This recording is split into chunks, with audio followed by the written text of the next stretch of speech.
እኔ አልሸሸውም። እውነቱን ብትጋፈጥ ደስ የሚለን እንጂ የተለየ ነገር የለም። ፓኬጅ ነበር ያለቀብኝ። ፓኬጅ ገዝቼ ተመለስኩኝ። አልሸሸውም። ክፈተው ቤካ። ቀጥሉ አባ ሻይ ቀጥሉ።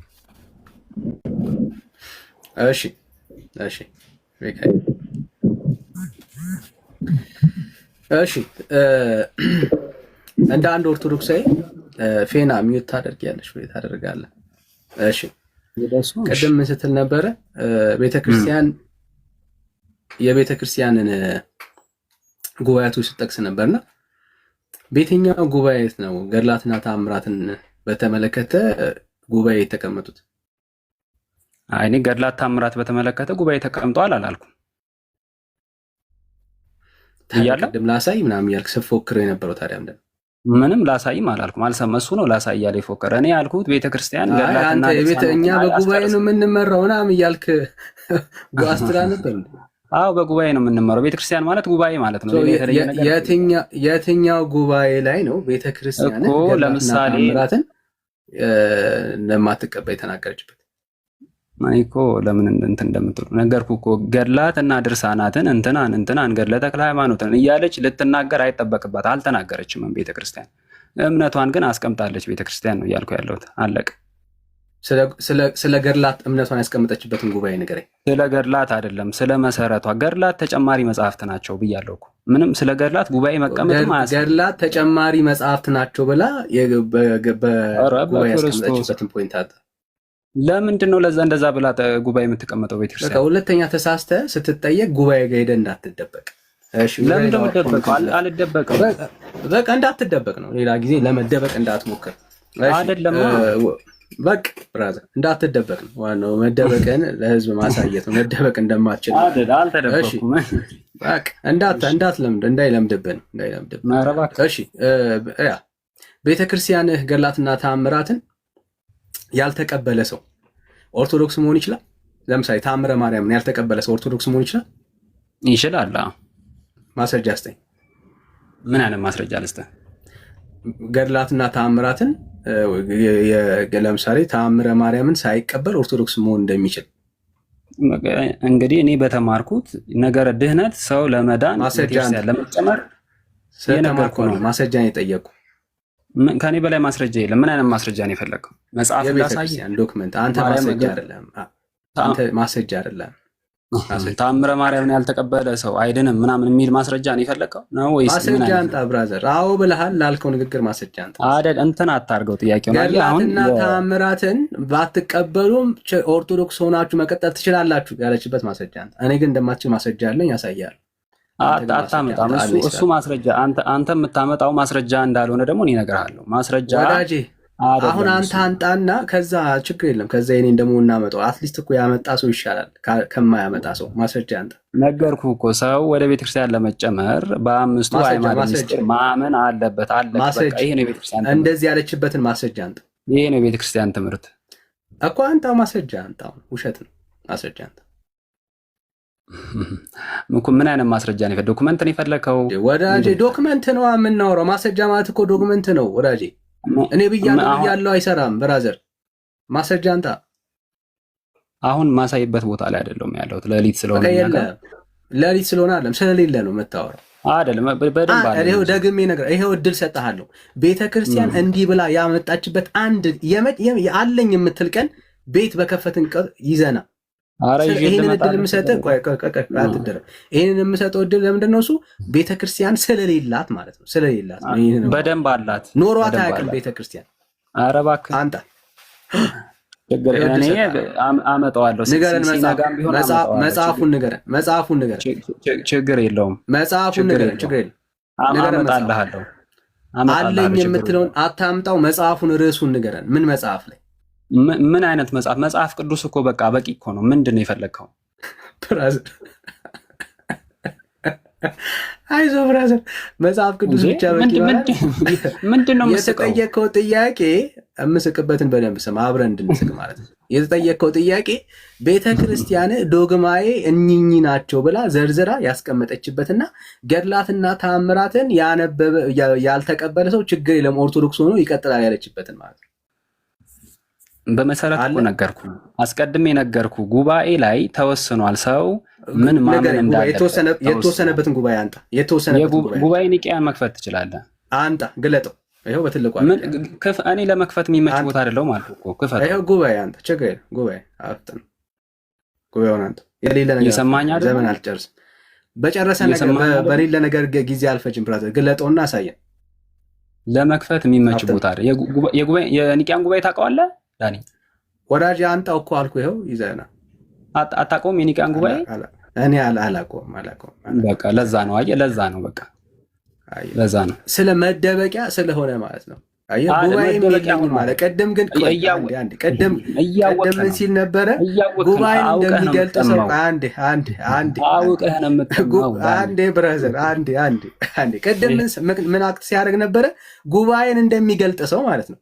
የቤተ ክርስቲያን ጉባኤ ላሳይ ምናምን እያለ ሲገልጥ ነበር፣ ሲፎክር ነበር። ብራዘር የለም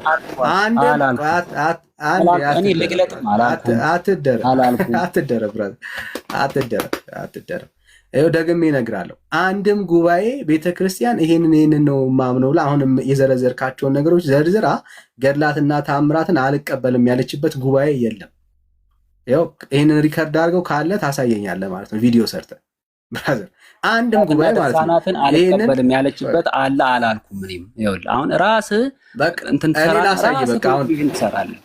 አይዞህ ወዳጄ፣ ጠምየት አድርገው። ኧረ ራስህ አይዞህ ዳንዬ። ኢቨን የራሳቸውን ቤተክርስቲያን እንደማይቀበሉና ኦርቶዶክስ እንዳልሆኑ ነው የማሳየው። ለምን የቤተክርስቲያን ታምረ ማርያም እባክህ፣ ይሄ መጽሐፍ የማን መጽሐፍ ነው? የኛ መጽሐፍ ነው። ይህንን ተአምሩን ሰው ተጠራጥሮ አልቀበልም ብሎ ኦርቶዶክስ ሆኖ መቀጠል ይችላል? ይችላል። አዎ ነኝ።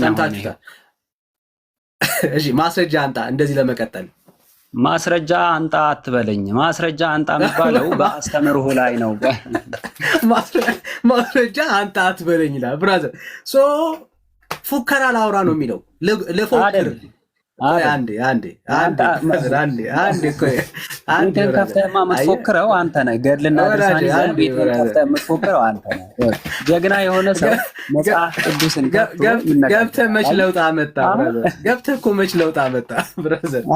እሺ አዎ፣ ምንም ብራዘር፣ አሁን ፉከራ ነው ያዝኩት። እሺ ምንድን ነው ያለው? ይኸው ቆይ አንዴ ስሜት ያያቱን ብራዘር፣ ይሄ ፉከራ አላዋጣችሁም። ፍትት በል አባቴ።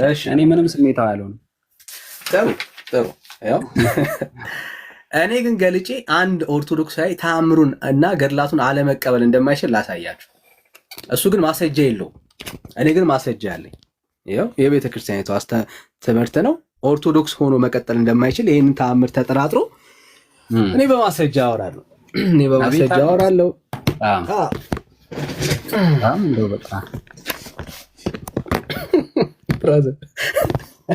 ይሄም እኮ የላችሁም ችግሩ። ይሄን ራሱ መግለጥ እኮ አትችሉም እናንተ። ችግሩ እሱ ነው ወዳጄ። እና ኧረ እንችላለን መግለጥ። ብራዘር ፉከራ ነው። ኦርቶዶክስ የቀራት ቀረርቶ ብቻ ነው። በጣም እውነት ነው።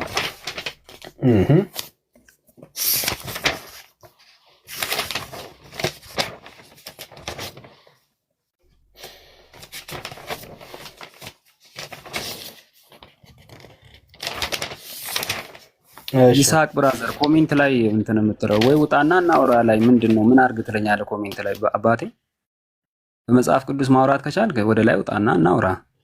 አንዴ ቤቱን አትረብሽ።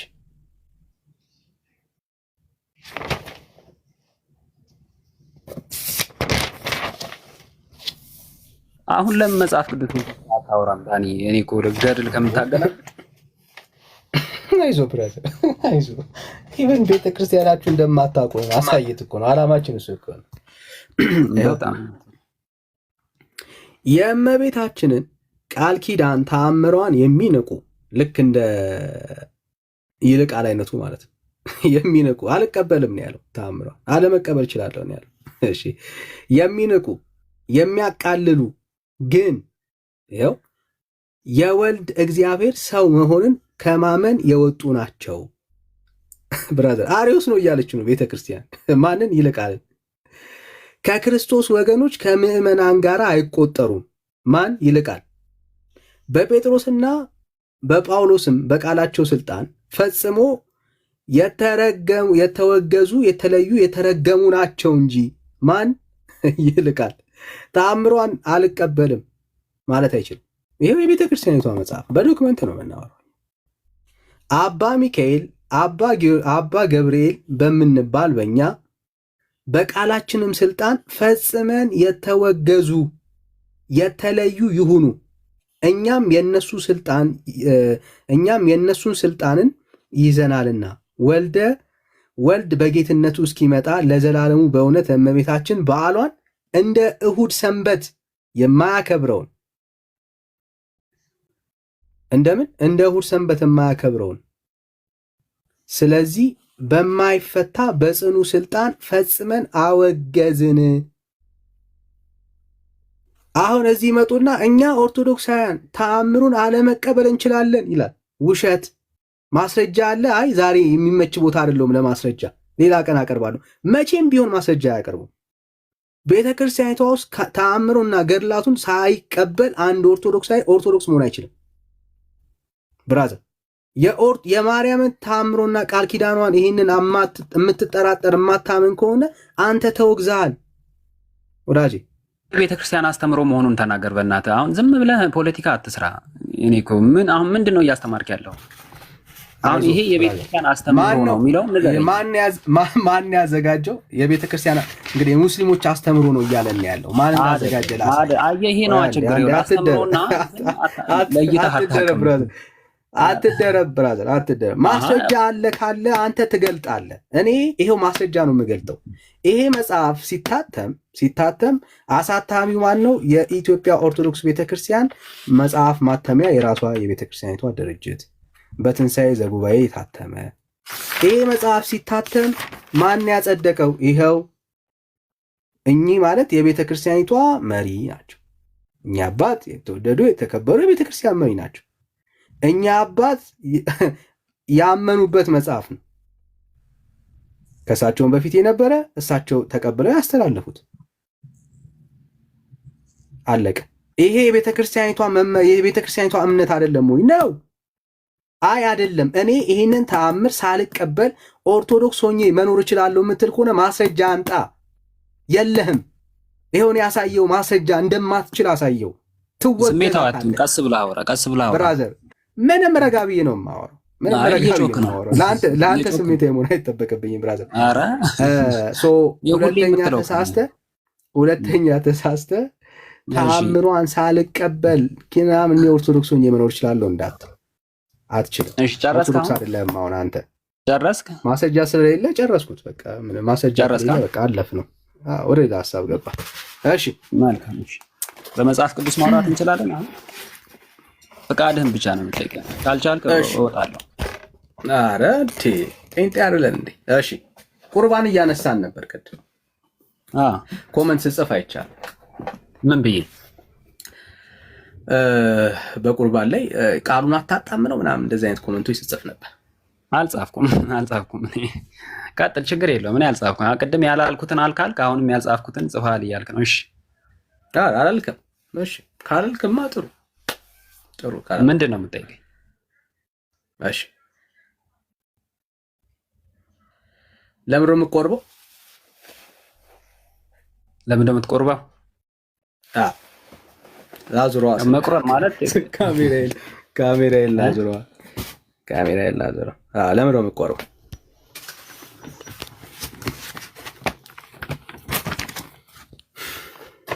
እየጻፍክ ልታስተምረን ነው?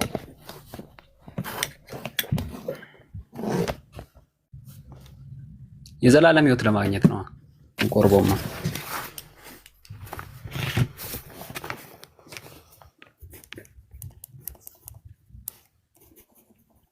አቤት።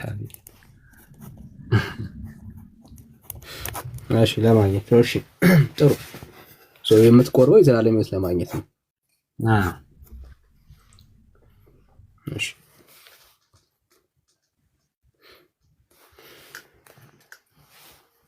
የዘላለም ሕይወት ስንቴ ነው የሚገኘው?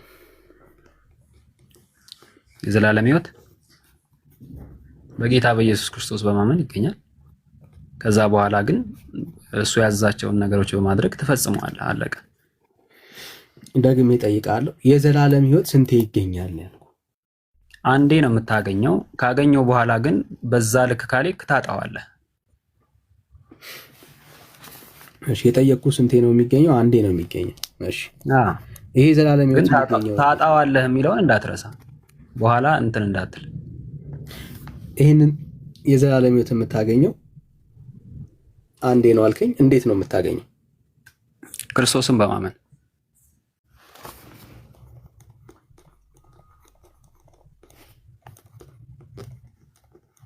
ክርስቶስን በማመን። እሺ፣ የቢሮክራሲው መብዛት ይገርመኛል። ግን እሺ፣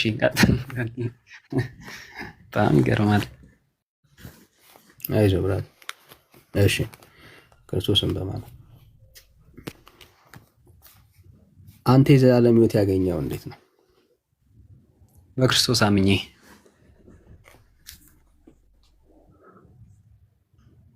እሺ፣ በክርስቶስ ኢየሱስ አምነህ።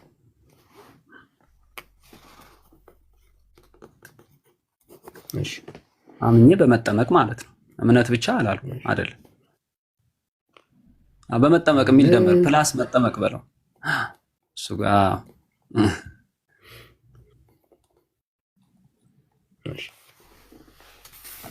ጥሩ። እሺ፣ እንደ አንድ ኦርቶዶክሳዊ አምነት ጠምቀ ነው የዘላለም ሕይወትን ያገኘው።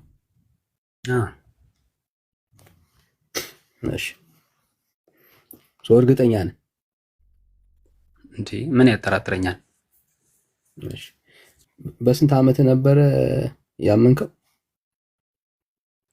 በቤተሰቦቼ ሕፃን ሆኜ ነው የተጠመቅኩት። እኔ እምነትን የጠየቅኩ በስንት ዓመት ነው ያመንከው ነው ያልኩ። በቤተሰቦቼ እምነት ነው የተጠመቅኩት። የቤተሰቦቼ እምነት ማለት የኔ እምነት ማለት ነው። የክርስቲያን ልጅ ነኝ። አንተ በስንት ዓመት ነው ያመንከው ነው ያልኩ። አላቀውማ እድሜን ያን ጊዜ አየህ፣ ልጅ ሆኜ ነው ያልከኝ። ወንድም አለም አምኜ ነው ያልከኝ ቅድም እኮ። አምኜ ማለት ምን ማለት ነው? በቤተሰቦቼ እምነት እያልኩ ነው እኮ። በ30 ዓመቴ አምኛት በላ ለምን እምነት አምኛ ይባላል። በቤተሰብ እምነት ነው ይባላል። እሺ፣ በቤተሰብ እምነታቸው ተጠምቀው የዳኑ ሰዎችን ማስረጃ አስጠኝ። በቤተሰብ እምነታቸው ተጠምቀው የዳኑ ሐዋርያ ሥራ ላይ አለ። የቆርኔሊዮስን ማየት ትችላለህ። ግለጥ፣ ንገረኝ ጥቅሱን። ቤተሰቡ ስጠኝ። እሺ፣ መጽሐፍ ላውጣ። ቆይ ግለጥ።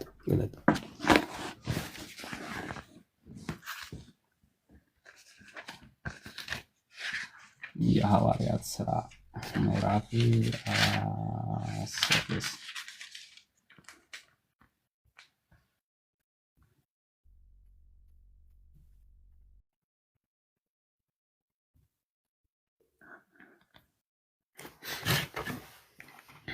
እሺ፣ ስንት እናውጣ? ምዕራፍ 10 የሐዋርያት ሥራ 10 ላይ። እሺ፣ ምዕራፍ 10 ቁጥር ስንት? ቁጥሩን እያየሁ በቤተሰብ እምነት የተጠመቀ ሰው ከነ ቤተሰቦቹ ተጠመቀ ነው የሚለው። ከነ ቤተሰቡ ከተጠመቀ ሕፃናት ቤተሰብ አካላት ናቸው። አለቀ። ግምት አይደለም የጠየቁ። ቤተክርስቲያን በግምት መቼስ አትመሰረትም አይደል? እምነቷን ግምት አይደለም የጠየቁ፣ ማስረጃ የጠየቁ።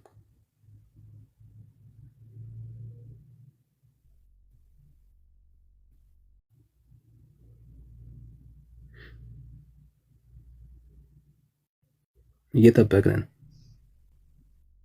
ሁሉና እንዲጠብቀኝ። እሺ፣ ችግር ጠብቃ።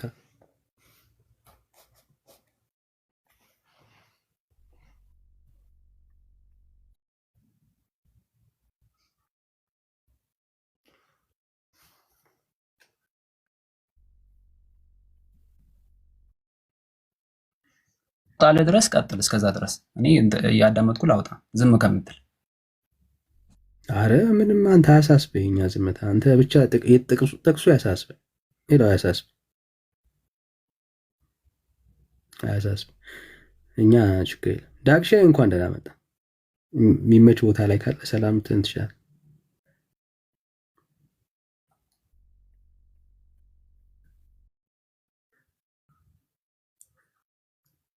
አሁን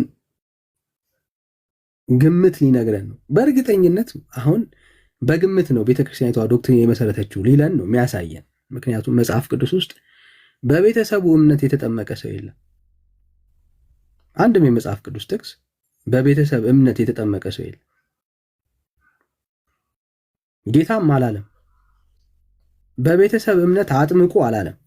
ያመነ ነው ያለው ጌታ። ባይዘወይ የተጠመቀ ነው ያለው ጌታ። ኦኬ ፐርሰኑ ነው ያመነ ሰው፣ ራሱ ያመነ ሰው ነው። በቤተሰቡ እምነት ያመነ ይጠመቅ አይልም።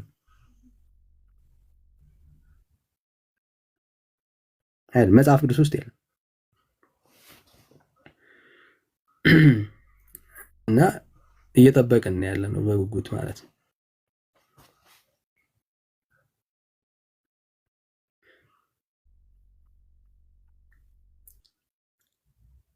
ገድል ላይ ልትደበቅ እየሞከርክ ነው ምናምን ሲል ነበር ቅድም ማለት ብራዘር። እኛ ገድሉን የምናነሳው ለመደበቅ አይደለም፣ ስህተታችሁን ለማሳየት ነው። የቤተ ክርስቲያናችሁ ውድቀቷን ለማሳየት ነው። ምክንያቱም ስለምታምንበት ማለት ነው። ለእኛ መጽሐፉም ገድሉም ሁለቱም ላይ ውድቀታችሁን ማሳየት እንችላለን። ምንም የሚከብደን ነገር አለ። ተመሳሳይ ነው ለእኛ። ቤተ ክርስቲያኒቱ ከእግዚአብሔር ቃልም ከራሷ እምነትም ጎላለች። በራሷም ትምህርት ራሷን ጥላለች ቤተ ክርስቲያን። እሱን ነው እያልን ያለን።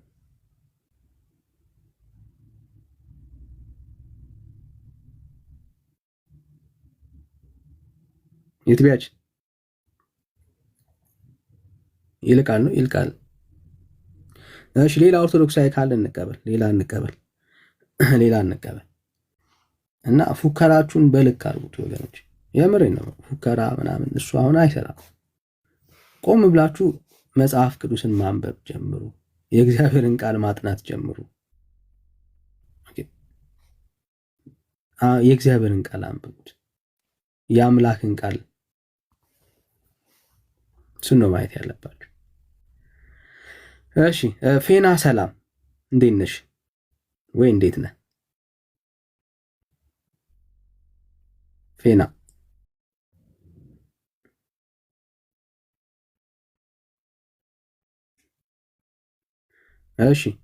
እሺ ዳግሻ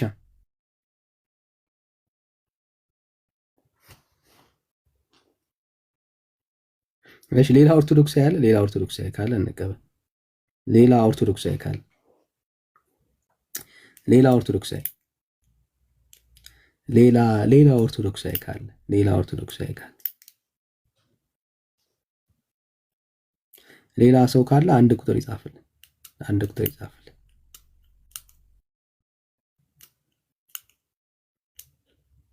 ሌላ ኦርቶዶክሳዊ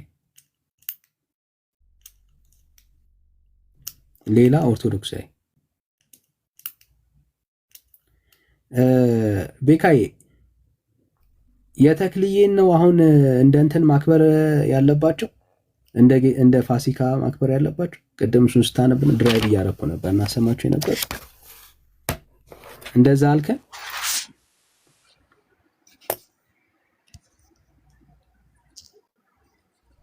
ቤካ የፋሲካን በዓል እንደ ተክልዬ በዓል አድርጎ ነው ሰው ማክበር ያለበት።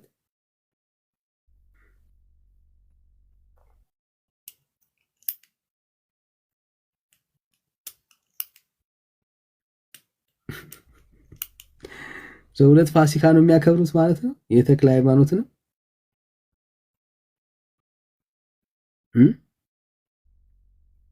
ቤክ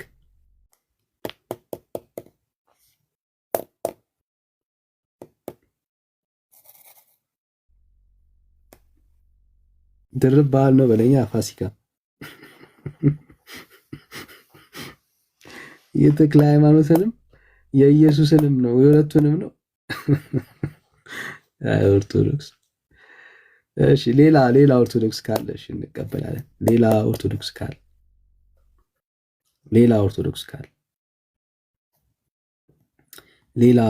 ካለ እንቀበል። ካላችሁ አንድ ቁጥር ጻፉልን። ሌሎች ኦርቶዶክሶች ካላችሁ ርዕሳችን የነበረው በዛው ፋሲካን ለምን ታከብራላችሁ ነው። ስለ ቁርባን ራሱ ማውራት የሚችል ሰው ካለ መግባት ይችላል። ስለ ቁርባን ሚስጥረ ቁርባንን ማውራት ይችላል የሚል ኦርቶዶክስ ካለ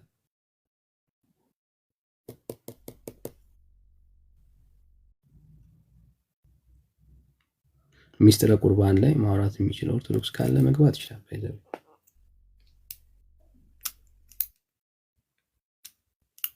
ቤተክርስቲያኒቷ አንድም ማስረጃ የላቸውም። ባይዘው እኔ የማምነው ዶግማዬ ይሄ ነው ብላ የተናገረችበት ማስረጃ የላቸው።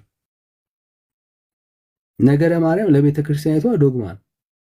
ነገረ ድነት፣ ነገረ ቅዱሳን ጭምር ቀላል ጉዳይ አይደለም ቤተክርስቲያኒቷ ውስጥ። እዚህ መተው ቲክቶክ ላይ እንደሚያወሩት አይደለም። እኔ የትኛውን ኦርቶዶክስ ራሱ እንደምታምኑ ባይዘው ግራ ነው እኮ የሚገባን። ጌታ ግራ ገብቷቸው አያውቅም። የትኛውን ኦርቶዶክስ ነው የሚነግሩን? ማለት እንዲህ አይነት ኦርቶዶክስ የት ናት ያለችው እስክንል ድረስ ማለት ነው። መሬት ላይ እንዳናገኛት የለችም። መሬት ላይ አየር ላይም እንዳይሉ አየር ላይ ራሱ የተምታታ ነው። የቱ ጋር እንደምናገኛት ግራ ነው የምታጋባው። ይቺማ በቃ የግሪክ ኦርቶዶክስ ናት ብለን ስንጨርስ የግሪክ ሆና አናገኛት። ምክንያቱም ከግሪክ ኦርቶዶክስ ጋር ራሱ ኦርቶዶክሳውያን ቁርባንና በጋራ ወስዱ። አንድ የግሪክ ኦርቶዶክስ አማኝ የሆነ ሰው የግሪክ ኦርቶዶክስ አማኝ የሆነ ሰው ዴቪ የለችም ብራዘር። በተወሰኑ ሰዎች ምናብ ውስጥ ያለች ናት ወዳጄ፣ በተወሰኑ ማለት ነው። በተወሰኑ ቁርባንን በሚያክል ጉዳይ እንኳን የግሪክ ኦርቶዶክስ እና የኢትዮጵያ ኦርቶዶክስ ቤተክርስቲያን እኩል ሚስጥራትን ሼር ያደርጉ። አንድ ኦርቶዶክሳዊ የግሪክ ኦርቶዶክስ መጥቶ የኢትዮጵያ ኦርቶዶክስ ቤተክርስቲያን ውስጥ ገብቶ አይቆርብም። እንግዲህ ለቤተክርስቲያኒቷ ቁርባን የሚባለው ሚስጥር በጣም ወሳኝ ሚስጥር ነው፣ ዶግማ ነው። ቤተክርስቲያኒቷ ሲሪየስሊ ነው የምታየው። ከግሪክ ኦርቶዶክስ ጋር እንኳን አይስማሙ እና እኔ እቺ የምትናገሯት የምታወሯት ኦርቶዶክስ የት ናት ያለችው እንላለን። የት ናት ያለችው?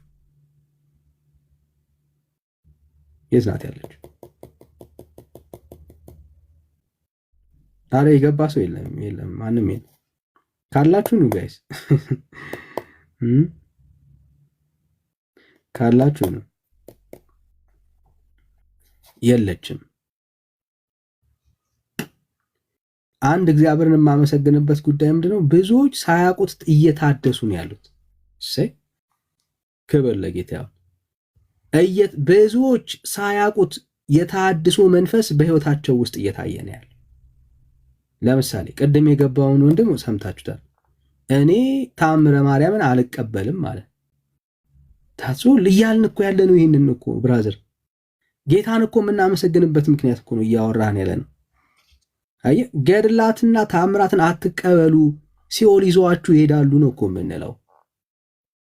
አየህ፣ አንድ ኦርቶዶክሳዊ ገድላትና ተአምራትን ይሄው ያውም ቤተክርስቲያኒቷ በጣም እጅግ አውደ ምሕረቷ ላይ የምታነበውን መጽሐፍ ከቅዳሴዋ በኋላ የምትነግረንን ይህንን የምታወራው ስታነበው የማታፍርበትን ይህንን የቤተክርስቲያኒቷን መጽሐፍ ምን ይሉናል? አሁን እየመጡ አልቀበለውም፣ ተአምረ ማርያምን ሳልቀበል ኦርቶዶክስ መሆን እችላለሁ እያለ ነው ያለው። አየህ፣ አንተ አሁን ጥሩ ጴንጤ እየሆንክ ነው ያለው። እግዚአብሔር እያደሰ ነው ያለው።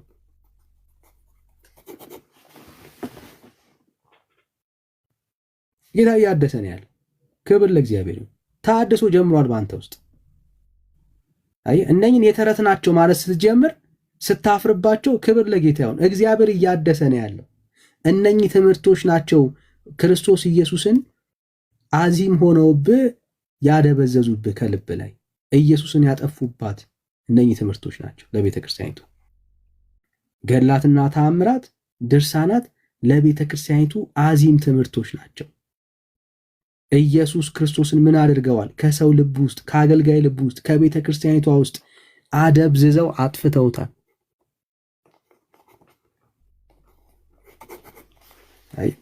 ብዙ ሰው በጣም ብዙ ኦርቶዶክሳዊ የፋሲካ በዓል ለምን እንደሚያከብርና በምን ምክንያት ፋሲካን በዓል እንደሚያከብር ገብቶት ምን ገብቶት እንደሚያከብር ራሱ መናገር አልቻለም።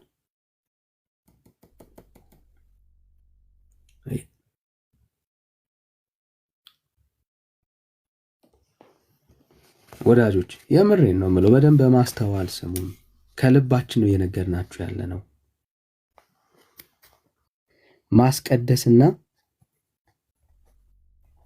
መቀደስ ይለያያሉ። ቤተ ክርስቲያኒቱ ውስጥ የተለመደው ማስቀደስ ነው። አንተ ያልገባህን፣ አንተ ያልተረዳውን፣ በልብ ውስጥ የሌለውን ያንን ጸሎት ሳምበዲ ቆሞ ይለዋል።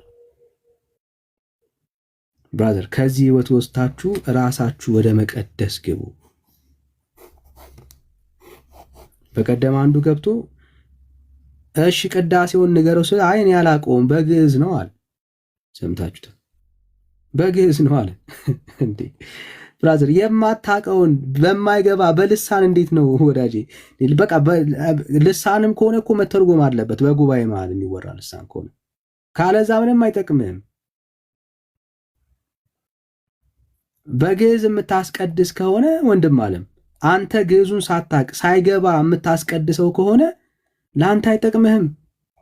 ወንድም አለም አይጠቅምህም። ወደዚህ ህይወት ግባ። አንተ ራስህ የምትቀድሰው ጌታ ይኖርህ። በሚገባህ በተረዳኸው በገባህ ቋንቋ አምላክህን ቀድሰው። ለዚህ ነው ብዙ ሰው ቤተክርስቲያን ሄዶ አስቀድሶ ሊመጣ ይችል ይሆናል። በልቡ ላይ ግን የሚቀድሰውና የሚያከብረው ጌታ ግን የለውም። አይ ቅዳሴዋ እኮ ስለ ኢየሱስ ነው፣ ረጅም ሰዓት የሚነገረው ስለ ክርስቶስ ነው ይሉናል። ብራዘር አንተ ገብቶ ካላወራህ ምን ትርጉም አለው? የተወራውን ነገር አንተ አሚን ብለ የተወራው ነገር እውነት ስለመሆኑ በእግዚአብሔር ቃል ስለመወራቱ ካልገባህ ምን ዋጋ አለው? ምንም እኮ ዋጋ የለውም። ሄዶ አነብንቦ መምጣት አይደለም እግዚአብሔር የሚከብርበት ጸሎት።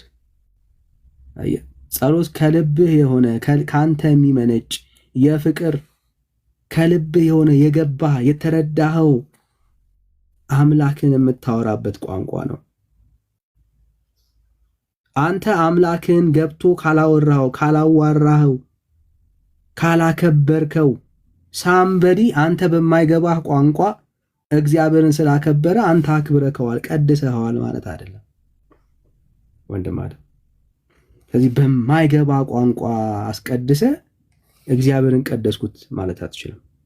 እግዚአብሔር ሊቀደስ የሚችለው ካንተ ከልብ በመነጨ ካንተ ዘንድ በሆነ በሱ ነው። አንተ ከልብ የሚመነጭ ካንተ ልብ የሆነውን ያደረገልህን የዋለልህን ውለታ ገብቶ ያንን እውነት ተረድተኸው አምላክን ስታከብረው ነው። ያ ነው ቅዳሴው። ቅዳሴ የሚባለው እሱ ነው ብራዘር። ከልብ የሆነው ካንተ ዘንድ ጌታ የረዳ ከፍቅር የመነጨው መልካም መዓዛ የሆነው በእግዚአብሔር ፊት የከበረ ሽታ ያለው እሱ የሆኑ 6-7 የሚሆኑ አገልጋዮች በማታውቀው ቋንቋ እግዚአብሔርን አከበሩት ብለህ እያሰብክ አሚን ብለህ ተስማማ አስቀድሰ አይደለም የመጣው ብራዝ አይደል?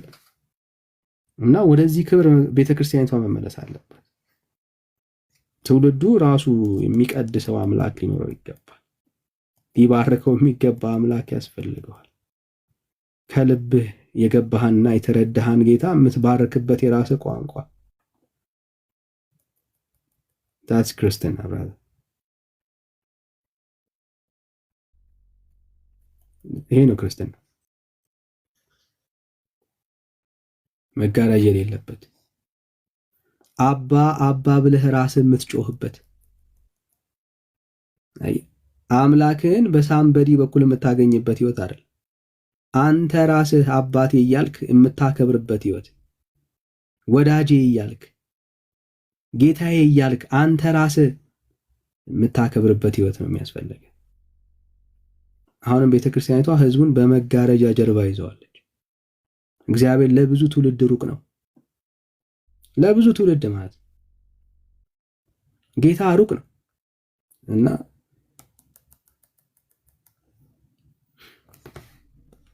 ዳግሻይ እሺ ሜላ የሺ እንኳን ደህና መጣ በድጋሚ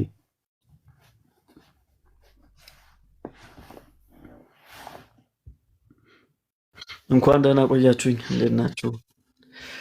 ሰላም ነው ወይ ወንድሞች? ዳጊ ቤካ እንዴት ናችሁ? እህቶች ሰላም ብያለሁ። እስካሁን አለህ እንዴ? እኔ እኮ ወጣሉ ብዬ ነበር። አረ ገና መጀመራችን አይደል እንዴ? ሜላ ይቶች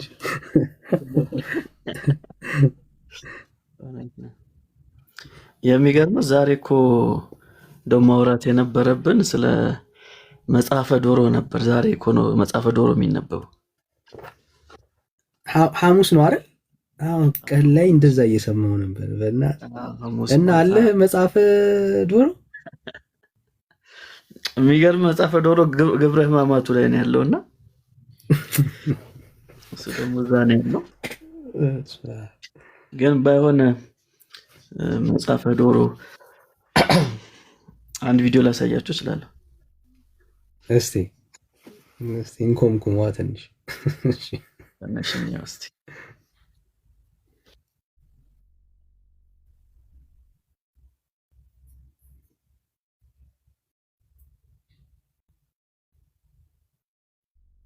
አምሮ ነው ወይ ይላል። ታውቃለህ አንተ ሁሌ እንደበላ ዶሮ አምሮ ነው ወይ ሁሌ ዶሮ እንደበላ ነው እንዴ?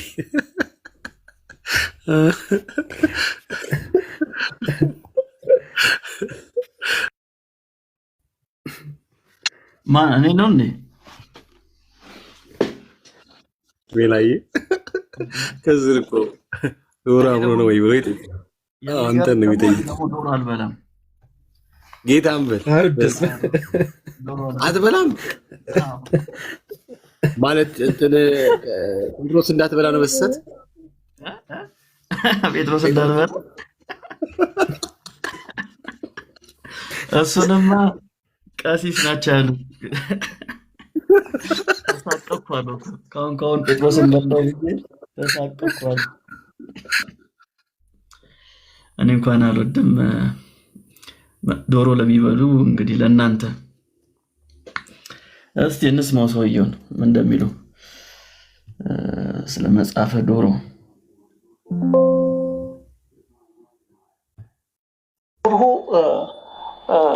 የሚነበበው ዓርብ ዕለት ነው፣ ሐሙስ ማታ ማለት ነው። መጽሐፈ ዶሮ ማለት የዶሮ መጽሐፍ ማለት ነው። መጽሐፈ ዶሮ በገማልያል የተባለ ሰው እንደተጻፈ የሚገልጹ ሰዎች አሉ። አይደለም ይሄን የጻፈው አባ ሕርያቆስ ነው ብለው የሚገልጹ ሰዎች አሉ። በአጭሩ መጽሐፈ ዶሮ ምንድነው ሐሳቡ? በፋሲካ በዓል ሲከበር ደቀ መዛሙርቱ ጋር የፋሲካ እራት በልተዋል አይደል? የፋሲካ እራት ሲበሉ ከእናንተ መካከል አንዱ አሳልፎ ይሰጠኛል ብሎ ተናግሯል። ሁሉም እኔ ነኝ እያሉ ሲጠይቁ ነበረ። ከነዛ መካከል ይሁዳ እኔ ነኝ ብሎ ጠይቆታል። አንተ አልህ ብሎታል። መጨረሻ ላይ ይሁዳ ወጥቶ ሲሄድ ለዛ ለምግብ ለፋሲካ ቀርቦ ከነበረው የዶሮ ብልት አንተ ዶሮ ተነሳ፣ ሂድ፣ ይሁዳን ተከተለው፣ ወዳ የሚያደርገውን አይተህ መጥተህ ንገረን ብሎ ክርስቶስ አዘዘ። እንግዲህ ታርዶ ተበልቶ ተጠብሶ የቀረበ ዶሮ ማለት ነው። ወለ እግዚአብሔር ኢየሱስ ክርስቶስ እሱ ገባሬ ኩሉ ፈጣሪ ኩሉ ነውና የእሱን ቃል ሰምቶ ዶሮ ተነሳ፣ ተከትሎት ሄደ። ወዳ የሚያደርገውን ነገር የሚሰራውን ነገር አይቶ መጣ፣ ለደቀ መዛሙርቱ ተናገረ። መጽሐፈ ዶሮ ይሄንን ነው የሚገልጸው። ይሄ በግሪክ ቋንቋ ተጽፎ ከዛ ወደ ግዕዝ የመጣ መጽሐፍ ነው። በሌሎችም አብያተ ክርስቲያናት ዘንድ የምታገኙት መጽሐፍ ነው መጽሐፈ ዶሮ። የዚህ ዶሮ መጥቶ እሱ ይሁዳ ያደረገውን ነገር ከአይሁድ ሊቃነ ካህናት ጋር የመከረውን ምክር በሰው አንደበት እንደተናገረ ይናገራል። ይህን ምልክት በማድረግ እንደው ሮም አካባቢ የቅዱስ ጴጥሮስ ቤተክርስቲያን አለ እና የቅዱስ ጴጥሮስ ቤተክርስቲያን ጉልላቱ መስቀል አይደል የሚጠብቀው? ከጉልላቱ አናት ላይ ዶሮ ተቀምጦ ታያላችሁ። የጴጥሮስ ዶሮ ተብሎ ይጠራል።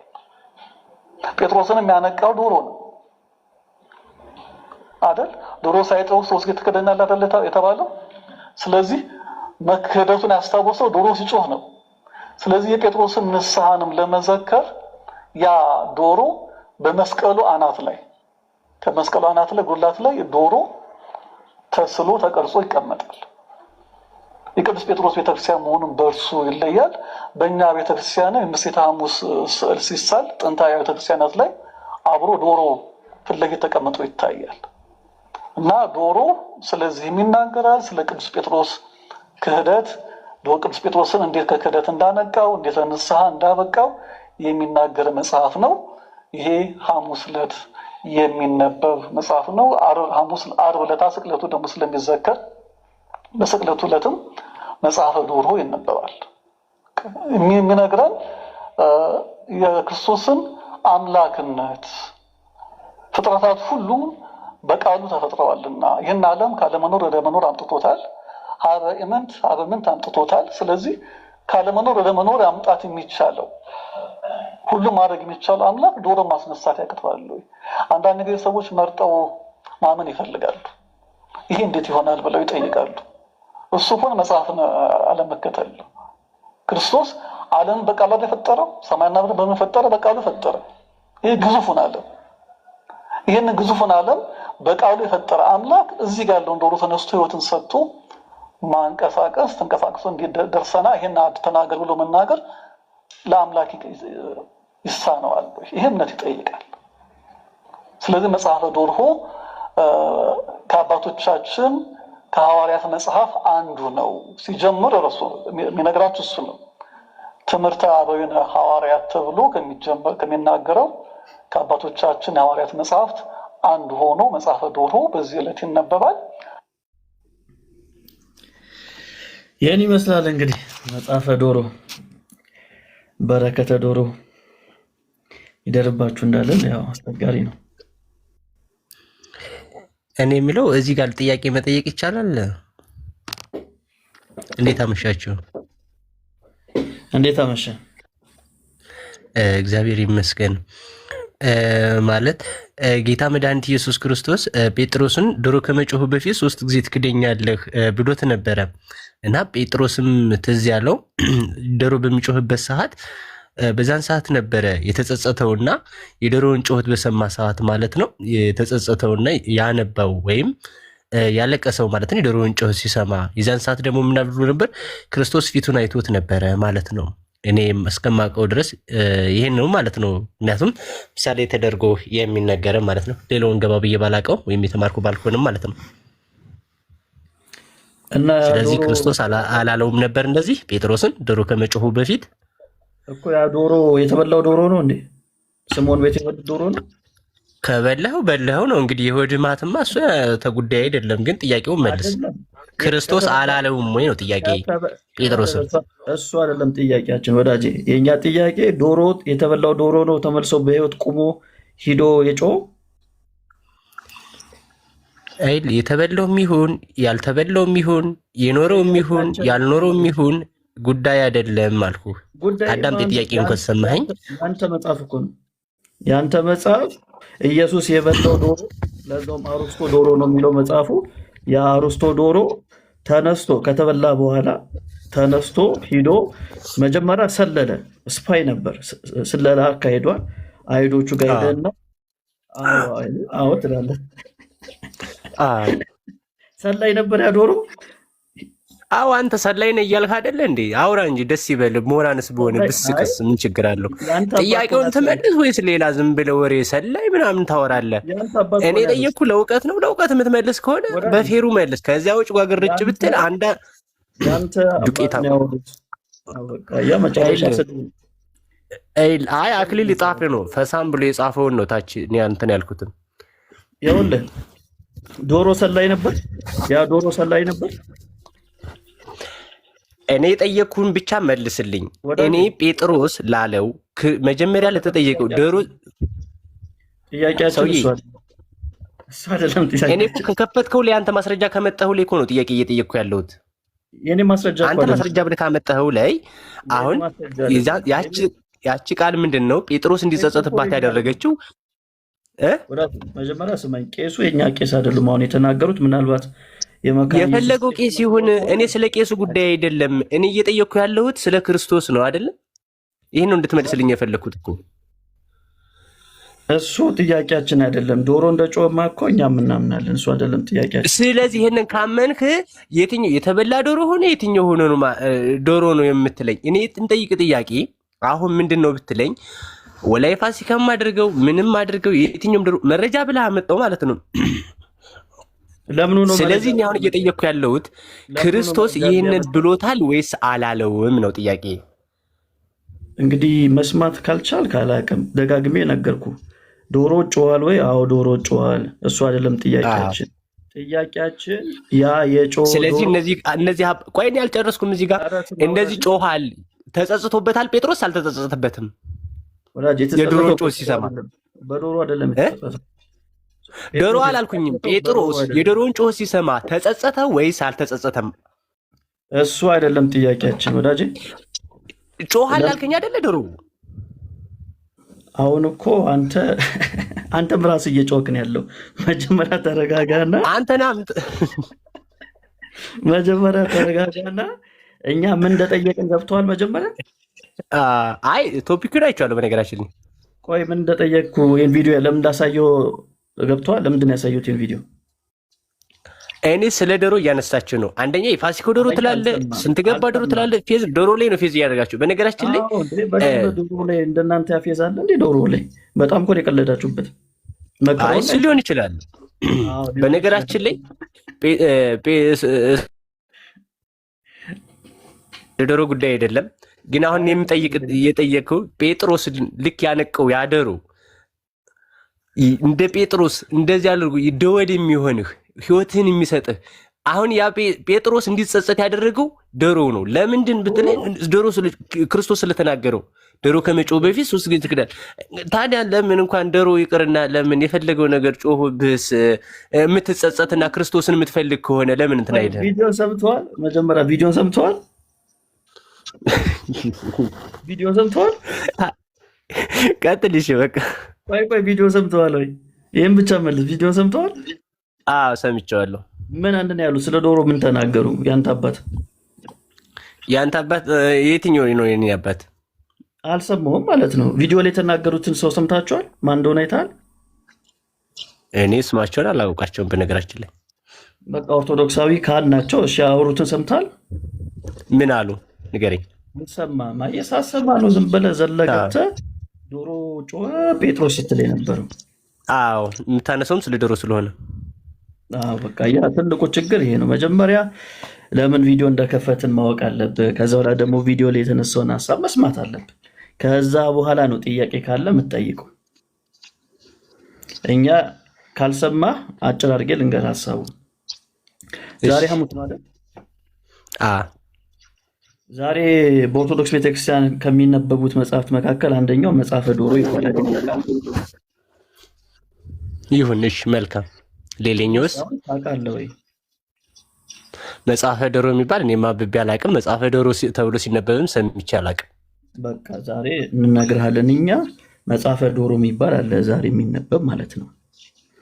የመጽሐፈ ዶሮ ደግሞ የጻፈው ማን ነው? ሐዋርያቶች ናቸው። ይህን ትምህርት ያስተማሩት ተብሎ ነው የሚታመነው። ትምህርቱን ያስተማሩት ሐዋርያቶች ናቸው ተብሎ ይታመናል። መጽሐፈ ዶሮ ደግሞ ምንድን ነው የሚናገረው? ጌታችን ኢየሱስ ክርስቶስ ከሐዋርያቶቹ ጋር በስምዖን ቤት በነበረበት ጊዜ ስምዖን ዶሮ ነበር ያቀረበላቸው፣ የዶሮ አርስቶ። ያንን የዶሮ አርስቶ ከበሉ በኋላ ጌታችን ኢየሱስ ክርስቶስ የተበላውን ዶሮ ተነሳ ብሎ አስነሳው። ከሞት ተነሳና ሂድና ይሁዳን ሰልል ይለዋል። ከዛ ይሁዳን ይከተልና ይሄድና ይሁዳ ከአይሁዶች ጋር ያደረገውን ንግግር ሰምቶ እሺ፣ ክርስቶስ ተናግሮ የሚቀረው ነገር አለ በዚህ ጋር? ቆይ ተናግሮ የሚቀረው ነገር አለ የለም? አይደለም። ይሄ መጽሐፍ ሐዋርያቶች አስተምሮታል ነው ጥያቄያችን። እሺ፣ ቀጥል ሳይሆን ሐዋርያቶች አስተምሮታል። እንደዚህ አይነት ትምህርት አላቸው ሐዋርያቶች። እኔ እንኳን ሐዋርያት አስተምሮታል እኔ መጽሐፉን ሰምቼውም አላውቅም አልኩ እኮ። መጽሐፈ ዶሮ የሚባል ይህ ሰውዬ ሌላ ይጠይቀኛል እንደገና። ዶሮ ግን ስንት ገባው? ወዳጅ ሰምተሃል? ዶሮውን እሱን አንተ ለበዓል አዘጋጅ። ለነገሩ የትኛው የተጾመውን ነው የሚጾመው? የጾሙት ይጠይቁ እንጂ እነሱ። እሺ፣ ለዛ ነው አንድ ይህንኛው መጽሐፍ ነው ሲያብራሩ የነበረ። በነገራችን ላይ አሁን እያልክ የነበረውን ነው ሲያብራሩ የነበረው እነዚህ አባት ማለት ነው አይደለ? ይሄ መጽሐፈ ዶሮ የተባለውን መጽሐፈ ዶሮ የተባለውን እሺ፣ እሱ ነው ሲያብራሩ ሰምተህ ማለት ነው። እኔም ሰምቼው አላውቅም ወይም አይቼው አላውቅም። ምናልባት የኔ ስህተትም ስለሚሆን አንብቤም ስለማላውቅ መጽሐፍ ራሴ ጠይቃለሁና ከራሴ አባቶች ደግሞ የምማርበትና ከምን አንጻር ነው የሚለውን ረዳለሁ ማለት ነው። ሲቀጥል ያው መጽሐፈ ዶሮ የሚባል መጽሐፍ ኖሮት ወይም የታተመ የራሱ መጽሐፍ ቅዱስ ነው ተብለን እኔ ቤተክርስቲያንም ወይም ቤተ መጽሐፍት እንደዚህ መጽሐፍ ቅዱሳን መደብሮች ላይም አይቼውም አላውቅም። በነገራችን ላይ እውነታ ለመናገር ምናልባት የራሴ ስንፍና ስለሚሆን በራሴ ወስደዋለሁ ማለት ነው። ሲቀጥል ግን ቅድም አንተም እኔ ማምንበታለሁ ብለኸኛል። ዶሮ የጴጥሮስን እንትን ስለሆነ የጸጸቱ መመለሻ ወይም ዶሮ ከመጮሁ በፊት ክርስቶስ 3 ጊዜ ትክደኛለህ የምትሏን ይችን ቃል ቅድም አባታችንም ሲናገሩ ስለሰሟቸው ይህንኛውን ደግሞ በስነስርዓት የተማርነው ስለሆነ ማለት ነው። ምክንያቱም ጴጥሮስ እንዲጸጸት ያደረገው ወደ ሕይወቱ እንዲመለስ ያደረገው የዶሮ መጮህ ነው ማለት ነው። ምክንያቱም ክርስቶስ ያንን ምልክት አድርጎ ስለነገረው ማለት ነው። እንደዛ ነው እና ለዛ ልክ ነው ወዳጄ።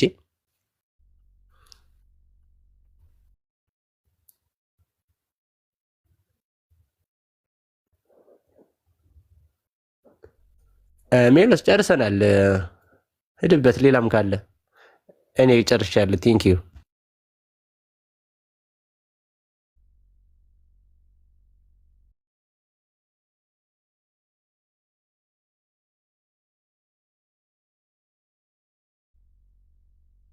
እኔ ለሚዩት አድርገሃል ማለት ነው። ምንድን ነው እሱ? ለዶሮ አስበህ ነው? አልገባኝም። ምንድን ነው ፖይንት? እውነት አልገባኝም። ጌታ ማለት በቃ ምንድን ነው? ለዶሮ ተጨንቀ ነው? አይ ጴጥሮስ ዶሮ ስላነቀው ያንን እኔ ማስቤ ነው። እንደው ጴጥሮስ ያቺ ዶሮ ናት አሁን ምክንያት ሆኖ ወደ ንስሐ እንዲጸጸትና ያችን እንባ እንዲሰጠው ያደረገው። ምናልባት እንደው በእኔ ህይወትም እንደዚያች አይነት አጋጣሚ የሆነች ትንሽ ነገር ህይወቴን ነቅቼ ጥሩ ነገር እንድከተል ይሆናለው ማለት ነው። ምናልባት ያችንም እንዲሰጠኝ ምኞቴ ሊሆን ስለሚችል ማለት ነው። ለዛ ነው። አይ አሁን እሺ እኮ የተነበበው ግን ሀሳብ ላይ ከዶሮ አንስተ ለዶሮ በጣም ጨንቆ እያወራ ነበርና ፖይንትን ስላላገኘ ነው። እሺ ፋሲካ ለምን ነው የምታከብረው? ለምን ፋሲካን የምታከብረው? ፋሲካን ለምንድን ነው የምታከብረው? ጌታ ኢየሱስን አንተ ለምንድን ነው የምትወደው? ትጠይቀኛለህ፣ ችግር የለም። እኔ ስጠይቅ ግን አትጠይቀኝ። እኔ ጠይቁ መልስልኛ። እሱም እንግዲህ ፋሲካን የምናከብረው እንግዲህ ጌታ መድኃኒት ኢየሱስ ክርስቶስ ሁላችሁም እንደምታውቁት እንግዲህ ለእኛ ለሰው ልጆች የመጣ እኛ ድል አድርጎ እንደ ምሁር የሚያደርጋችሁ ነገር ነው። በጣም ደስ የሚለኝ። እሺ እሺ። ኧረ እኔ ምሁር አይደለሁም ጓደኛዬ፣ አለቃ እኔ ምሁርም አይደለሁም። የማውቀውም ነገርም የለም። ከማውቀው ግን የማከብርበትን ምክንያት የራሴ እነግርሃለሁ። ችግር የለም። እንጠብቃለን። ስለዚህ ለዛ ነው ጌታ መድኃኒት ኢየሱስ ክርስቶስ ሞቱን ድል አድርጎልን፣ ይህም ስለኛ በደል፣ ምክንያቱም ከአዳም በደል ጀምሮ ለዛ ነው ፋሲካችን የምንለው ደግሞ እሱ በቀራንዮ አደባባይ ላይ ታርዶ ሞትን ህይወት ስለሰጠን ማለት ነው። በቃ ለዛ ነው የምናከብረው። አሁን ሀብታሙ ህይወት ተሰጥቶታል ማለት ነው? አዎ እንዴ አለኝ እንጂ ህይወት እውነት እግዚአብሔር ነው። ህይወት የተሰጠ ሰው ነው ማለት ነው ሀብታሙ። እንዴት ነው የማይሰጠኝ? ሞቶ ነው አየውም። በህይወት ኑር ልጄ ብሎ ከጨለማ ወደ ብርሃን ያመጣኝ። ስለዚህ አሁን ወንድማችን ቢሞት ወደ ሲኦል ወደ ጨለማ ሄድም ማለት ነው አይደል? እሺ አሁን እኔ ብሞት ወደ ሲኦል ነው ወደ ጨለማ የምሄደው ወይስ ወደ ጌታ ወደ ኢየሱስ ክርስቶስ ነው የምሄደው ነው ጥያቄ ባጭር ኩሽን።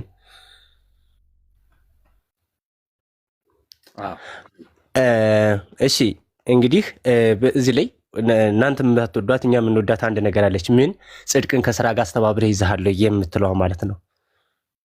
እምነት ብቻ ከንቱ ናት እንደሚባለው ማለት ነው። ምክንያቱም አምናለሁ በጌታ በኢየሱስ ክርስቶስ ስም ብቻ አምኖ መቀመጥ ብቻ አንደኛ መስራትም ብራብ አብልተኸኛል፣ ብጠማ አጠጥተኸኛል የምትለው ቃልም ስላለች በቻልነው አቅም ስራም ተገቢ ስለሆነ መስራት አለብን። እንግዲህ ጌታ መድኃኒት ኢየሱስ ክርስቶስ ለስሙ አጠራሩ ክብር ምስጋና ይግባውና ስጋዬን የበላ ደሜን የጠጣ የዘላለም ሕይወት ያገኛል ብሏል። ይህ ቃል ደግሞ የማይታበይ ቃል ወይም የማይሻር ቃል ነው። ስለዚህ ንስሐ ገብተህ ይህንን እውነተኛ መብልና ትኩስ ደም እውነተኛ መጠጥ የሆነውን ይህንን ከበላ አዎ የዘላለም ሕይወትህን ታገኛለህ ማለት ነው። ወይም የዘላለም መንግስቱን ትወርሳለህ። ወይም እንግዲህ እግዚአብሔር የብርሃን ላዘጋጃለች ኑ እናንተ የአባቴ ብሩካን ብሎ አባቱ እንትን ያስቀምጠናል ማለት ነው። እሺ ግራ የተጋባህበትን ፖይንት ላሳይ። የሰማው እንድትሰማኝ ስለፈለኩኝ ነው። ያወራው ነገር ተመችቶኝ አይደለም። መልካም። ቅድም ምን አልከን? ኢየሱስ ሞቶ እኔ ህይወት አገኘው አልከን። ኦኬ ከጨለማ ወደ ብርሃን መጥቻለሁ አልከን። አንተ ነው ያልከው፣ እኔ አይደለሁም። ስለዚህ ህይወት አግኝቻለሁ፣ ከጨለማ ወደ ህይወት መጥቻለሁ ያልከው ሰውዬ ብትሞት የት ትገባለህ ስለ ስራ ካልሰራው እያልከኝ ያለው። ቅድም ስራ ሳልሰራ ህይወት አለኝ እያልክ ነበር። ኦኬ ስለዚህ ንስሐ አያስፈልግህም ነው። መስቀሉ አልወጣኝም ብራዘር፣ ጨርስ። አንተ ያልከውን ነው የደገምኩልህ። ስለዚህ ህይወት ኢየሱስ ክርስቶስ በመስቀል ላይ በሰራው ስራ ህይወት ሰጥቶኛል የሚል ሰው ህይወት አለው ማለት ነው። ስለዚህ ዘላለም ህይወት አለ ማለት ነው። ወይ አልገባህም ማለት ነው። ሰጠኝ የምትለው ህይወትን አልተረዳውም ማለት ነው ብራዘር። አየህ ትልቁ ክፍተት እሱ ነው። ሰጠኝ የምትለውን ህይወት የእውነት ተረድተኸዋል? ሀብትሽ የምሬን ነው የማወራው። የምድር ተመር ተረድተኸዋል? አሁን ኢየሱስ በመስቀል ላይ ስለሞተ ሀብታሙ የዘላለም ህይወትን አግኝቷል? ፊል ታደርጋለህ የዘላለም ህይወት እንዳለው ሰው?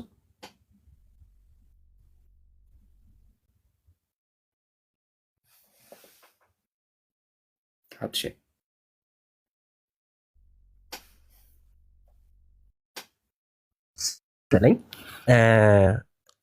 እሺ ምን አለ መሰለህ፣ አሁን በእኛ በኢትዮጵያ አባቶቻችን እንደሚያስተምሩን ማለት ነው፣ በኢትዮጵያ ኦርቶዶክስ ተዋሕዶ እንደ ሃይማኖት ተከታይነት የምንማለው አንደኛ እንግዲህ ይህንን ህይወት ሰጠን ክርስቶስ መጥቶ አንተ ፊል ታደርጋለህ ወይ? ወይም አንደኛ ምንድን ነው የምናደርገው እኛ? አንደኛ ድኛለሁ ነው የኛ ሃይማኖት። ወይም እነስንማ ድኛለሁ ከየትኛው ደናንከው? ከአዳም በደል ወይም ተጣብሶ ወይም ከዚያ በደል ድነናል ማለት ነው።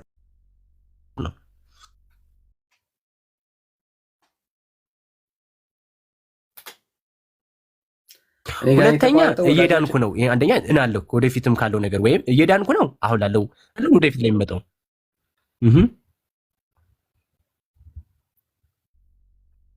እሺ አሁን መጣ። ጥሩ እኮ ድኛለሁ ስትል የእውነት ድነሃል ወይ? የዘላለም ህይወት አግኝተሃል ወይ ነው እያልኩኝ ያለሁት እኮ አብሽ። እንዴ አዋ እሱን እኮ ከዚያ አሁን በአዳም በደል ምክንያት ከነበረብኝ በደል እኮ ያንን እኮ በደል ድል አድርጎልኛል። ያንን እኮ ኃጢአት ህፃናት እንኳን በማህፀን እያሉ ኃጢአት ነበረባቸው አይደለ? አሁን ግን እንደዛ አይደሉም። በስራ ካልሰራህ የሰው ልጅ ነፃ ፈቃድ አለው። ምን አለው? ነፃ ፈቃድ አለው። ወደ ጥሩ ቦታ ሊሄድ ወደ መጥፎን ቦታ መሄድ። አብትሽ ሰው ኢየሱስ አድኖኛ ስትል የዘላለም ህይወት ሰጥተዋል ማለት ነው? እርግጠኛ ነህ?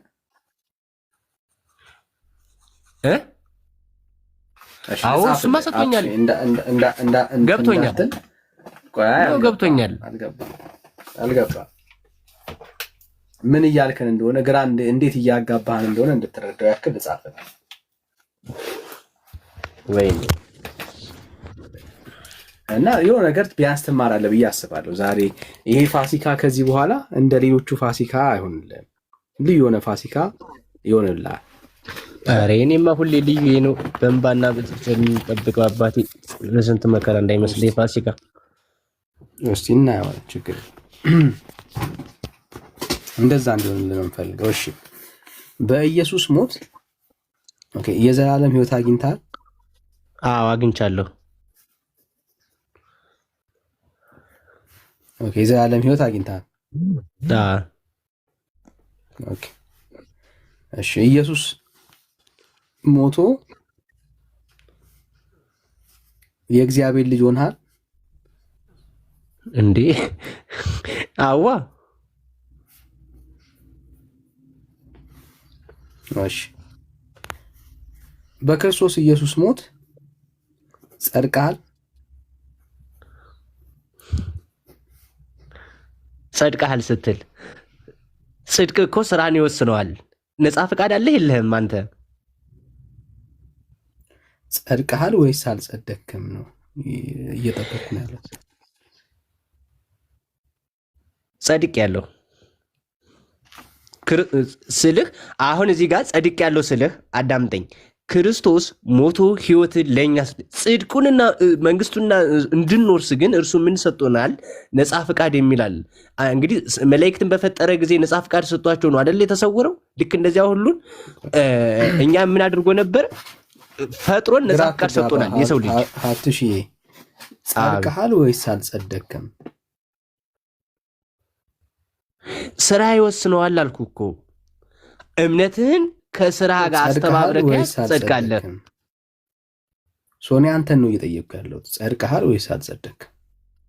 በክርስቶስ ጸድቄያለሁ። ጽድቅን ስራ እሱ ስለሰራልኝ ማለት ነው። አንተ ጻድቅ ነህ ማለት ነው? ጻድቅ አይደለሁም። የጽድቅን ስራ ክንሰራው ግን በቀኙ ቆማለሁ። እሺ አልጸደቅክም። ጻድቅ ነኝ ብለህማ እንዴት አድርገህ እንደ ቅዱሳን ይህን ያክል ክብር ይኖርሃል? ስንት ስራ እየተሰራ እየዋልኩ። እሺ ወዳጃችን ምንድን ነው እሱ? የእግዚአብሔር ልጅ ነው፣ የዘላለም ህይወት አለው፣ ግን አልጸደቅም። እሺ እሱ ጽድቅ ላይ ስራ ይወስነዋል። አዳምጠኝ። ሰምቻለሁ። ከቻልክ ነው። እስቲ መጽሐፍ ቅዱስ ማስረጃ ስጠኝ። የእግዚአብሔር ልጅ ሆነው የዘላለም ህይወት አግኝተው አልጸደቃችሁም የሚል መጽሐፍ ቅዱስ ማስረጃ ስጠኝ ከእግዚአብሔር ካለ። እሺ የእግዚአብሔር ልጅ ነው፣ የዘላለም ህይወት አለው። ይሄ ከአዳም በድሎ የነበረበት ሰዓት ላይ አዳምጠኝ። አዳም በድሎበት በነበረበት ሰዓት ላይ እርሱ ያ በደል፣ ያ ኃጢአት፣ ያ እርግማን ያ ልጅ እንዳያገኘው ሆነዋል ማለት ነው። ማስረጃ የጠየቅኩ ሀብትሽ አብራራ አላልኩም። ከመጽሐፍ ቅዱስ ይህን እያብራራሉ ነው። እኔ የተናገርኩት መጽሐፍ ቅዱስ እጄ ላይ ስለሌለ ወይም ባክፍዬ ለመውጣት ስለማይመቸኝ በዚሁ ነው የምነግርህ። እኔ አወጣልሃለሁ። አይ በአእምሮ ይሄ ነው ብዬ እንዴት ከየት እነግራለሁ? ስለዚህ በዚህ ነው እያስረዳሁህ ያለሁት ማለት ነው። የለህም ማለት ነው አይደል? ከሌለ የለም ነው እንግዲህ። ልትረዳኝ ካልቻልክ እኮ እንድረዳ የምጠቅሰው መጽሐፍ ቅዱስ ማስረጃ የለህም። አይ ይሄ ነው የምለው የለኝም። አሁን ያስኩት የመጽሐፍ ቅዱስ እጄ ላይ ቢሆን እነግርህ ነበረ፣ ወይ ደግሞ ባክ ብዬ መውጣት ቢችል ኖሮ እንደ ቴሌግራም ወይ ውጣ። እንደዛ ከሆነ ውጣ፣ ችግር የለም። እንደሱ አይነት ስሜት እንዲሰማ አልፈልግም። አለመኖር እንድታውቅ ነው የምፈልገው። ባክ በለውና እንጠብቃለን። እስከዛሬ ራስዎን እንቀበላለን። አልጸደቃችሁም፣ ኢየሱስ ክርስቶስን አምናችሁ የዘላለም ሕይወት አግኝታችሁ አልጸደቃችሁም የሚል ማስረጃ ካለ ጸድቃችኋል የሚልስ ስራ ሳሰራ ወይም በጎ ነገር ሳታደርግ የለኝም በለኝና ችግር የለኝም ካልከኝ እኮ እቀጥላለሁ። እንዳለው ሰው ግን እንድትኖር ስላልፈለግኩ ከየት ላምጣ? አሁን ወይ እጄ ላይ መጽሐፍ ቅዱስ ይዤ ቢሆን እኮ እንዳንተ ወይም ከስልኬ ላይ ማየት ይችል ነበር። ይሄው አድርገው። በስልክ ቴክ ዩር ታይም እንጠብቅሃለን። ሰርች አድርገህ ቼክ አድርገህ አልጸደቃችሁም የሚል ይዘና። እንደሱ እንድትኖር አልፈልግም። እንዳለው ሰው እየተሰማ እንድትኖር አልፈልግም። ስላልያዝኩ ነው እንጂ አሳያቸው ነበረ ምናምን እያልክ እንድትኖር አልፈልግም። እንጠብቃለን። አደራ በሰማይ በምድር እንዳትቀር። ይቺ ምሽት በቃ ቁጭ ብለን አንተን ነው የምንጠብቅ። እሺ ሰላም ራክ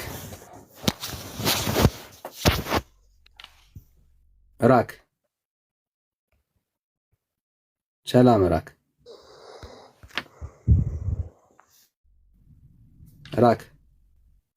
ወዳጅ አስገባኝ የምትለው ሰውዬ ላስገባ አልችልም። ወይ ሪኩዌስት ላክና ላስገባ እኔ ራሴ። ኦኬ እሺ ሌላ ኦርቶዶክሳዊ ካለ እንቀበል። ሌላ ኦርቶዶክሳዊ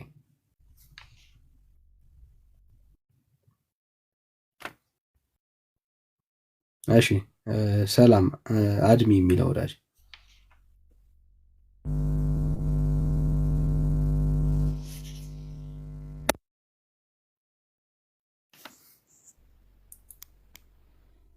እሺ ገብተሃል አድሚ ይሰማል? አትሰማል? አልሰማም? አሁንስ ትሰማል ወዳጅ? እሺ ከየት ቤተ እምነት? ኦርቶዶክስ ነኝ። እሺ እንኳን ደህና መጣ። እንኳን ሰላም ጠበቃችሁ። እሺ ሜላይ ተቀበለው እስቲ ወዳጃችን።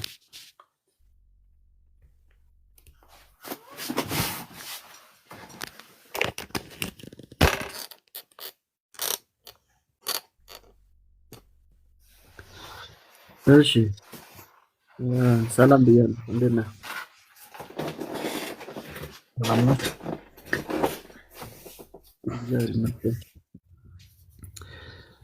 ፋሲካን ታከብራለህ? አዎ፣ እንዴት አላከብርም? እሺ ፋሲካ ምንድን ነው? እስቲ ከሱ እንጀምርና ለምን እንደምታከብር ደግሞ ትነግረናለህ። ፋሲካ ክርስቶስ ለሰው ልጆች የሞተበትን ነው። ከዛም በሶስተኛው ቀን የተነሳበትን ትንሣኤ የምናከብርበት ቀን ነው። ኦኬ እሺ። ሞቱንና ትንሣኤውን የምታከብሩበትን ፋሲካ ትሉታላችሁ? አዎ። እሺ የቃሉን ትርጉም ታውቋለህ? ምን የሚለውን? ፋሲካ የሚለው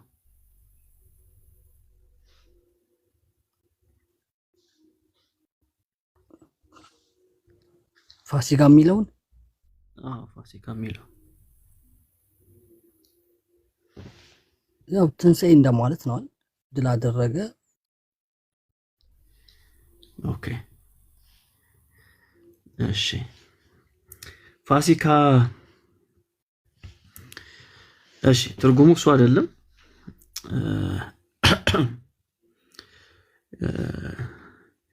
ፋሲካ ማለት መሻገር ማለፍ ማለት ነው። ብሉይ ኪዳን ላይ የነበረ ሐሳብ ነው። እስራኤላውያን ከግብጽ ባርነት እግዚአብሔር ያዳናቸውን ፋሲካ ተብሎ ይጠራል። አሁን ደግሞ በአዲስ ኪዳን ጌታችን ኢየሱስ ክርስቶስ ስለኛ ስለታረደ ወይም ደግሞ ስለሞተ ፋሲካችን ክርስቶስ ታርዷል እንዳለ ሐዋርያው ጳውሎስ ሞቱን ፋሲካ ብለን እናስባለን ማለት ነው። ግልጽ ሆነል? አዎ ገብቶኛል። እሺ ኢየሱስ ለአንተ እንደሞተ ታምናለህ? አዎ። እሺ ይህን ማመንህ ምን አስገኘልህ? የዘላለም ሕይወት። እርሱ የዘላለም ሕይወት ምንድን ነው? እስቲ ንገረን። ወልድ ያለው ሕይወት አለው ይላል። በእርሱ የሚያምን አሁን አይፈረድበትም ስለሚል ኢየሱስን ማመን የዘላለም ሕይወትን አስገኝቶልኛል። ኦኬ አሁን አንተ ፍርድ የለብህም?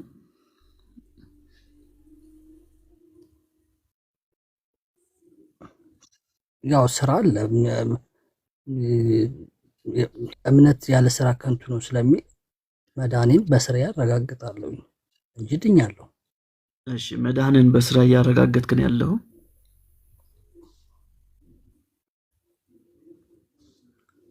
አዎ በቻልኩት አቅም። ስለዚህ ፍርድ የለብህም ማለት ነው። ኦልሬዲ ያረጋገጥክ ሰው ነህ፣ ምንም ፍርድ የለብህም።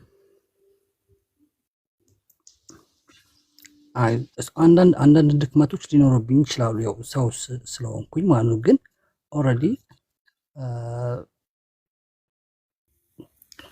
የዳንኩ ሰው ነኝ እኮ። የዳንክ ሰው ነህ? ከምንድን ነው የዳንከው ታዲያ?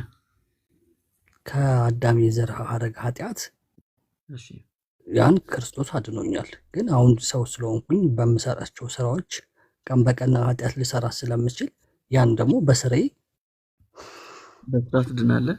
ከምትሰራው ኃጢአት በአንተ ስራ ነው ምንድነው? እንደዛ ነው የማምነው። ኦኬ። ስለዚህ ያንተ ስራ አሁን ለምሳሌ ምን አይነት ለምሳሌ መዋሸት ኃጢአት ነው አይደል? አዎ። ይህን ውሸት በየትኛው ስራ ነው የምታስወግደው? ወይም ይቅርታ እግዚአብሔር የሚሰጥ ምን ስትሰራ ነው? ለዚህ ውሸት ንስሐ እገባለሁኝ። ኦኬ። ስለዚህ ስራ አይደለም ማለት ነው።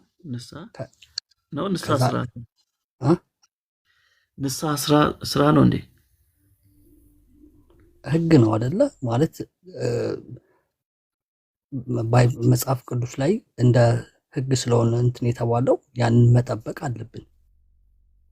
እሺ፣ ንስሐ ትገባለህ። ኦኬ። ቄስ ጋር ሄደህ ንስሐ ትገባለህ። አዎ። ከዛ ቄሱ ቀኖና ይሰጠዋል። አዎ። ስለዚህ ለሰራው ኃጢአት ጾም ወይም ስግደት ያዙልሃል ወይም ምጽዋት ያዙልሃል። ልክ ነው።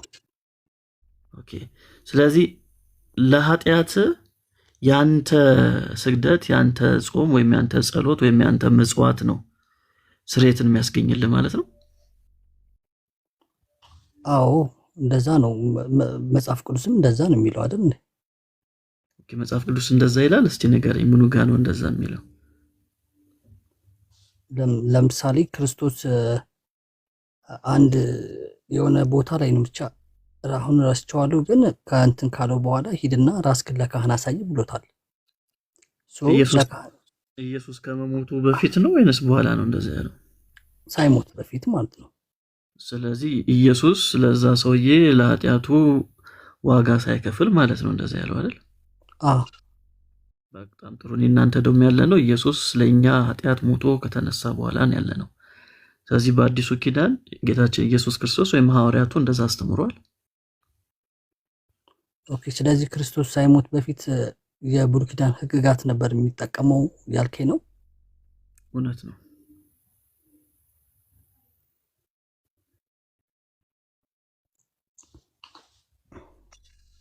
እንጃ ይሄኛው ትንሽ እንትን ይላል። እሺ፣ ቅድም የዘላለም ሕይወት ሳለኝ ብለኛል አይደል? ኢየሱስን በማመን አዎ፣ ክርስቶስን በማመን የዘላለም ሕይወት አለኝ። የዘላለም ሕይወት አለኝ ስትል ምን ማለት ነው? እሱን ያልገባን እስቲ እሱን አስረዳ። ምን ማለት ነው የዘላለም ሕይወት አለኝ ማለት? አሮጌውን አዳም ትቼ አዲሱን አዳም ስላመንኩኝ አሁን ከአዳም የዘር ሐረግ ኃጢአት የለብኝም። ያን ደግሞ ያገኘሁት ክርስቶስን በማመን በእምነት ያገኘሁት ጽድቅ ነው። ይሄ በስራ አይደለም። ኦኬ። ጽድቅን አግኝተሃል? አዎ፣ ጸድቃችኋል ይላል መጽሐፍ ቅዱስ አይደል እንዴ? ስለዚህ አንተ ጻድቅ ነህ? ምንም ጥርጥር የለውም። ኦኬ፣ ጥሩ። ጻድቅ ነህ።